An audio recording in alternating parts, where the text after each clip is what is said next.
Hey there friends, this is Jack and welcome back to the channel. Today I'll show you how to create albums in the Samsung Gallery. Start by opening the Samsung Gallery menu. The Gallery app is the default place where all your photos and videos are stored on your device. Here you can view, edit, organize, and manage your media files in one convenient location.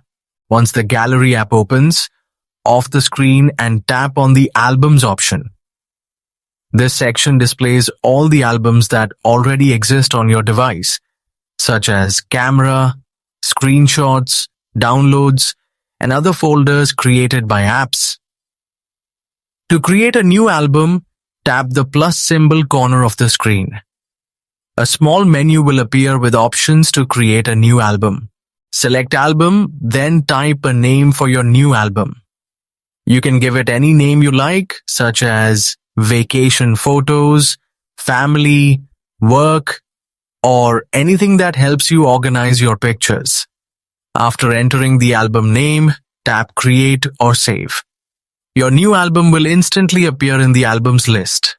Next, select the photos or videos you want to add and move or copy them into the newly created album.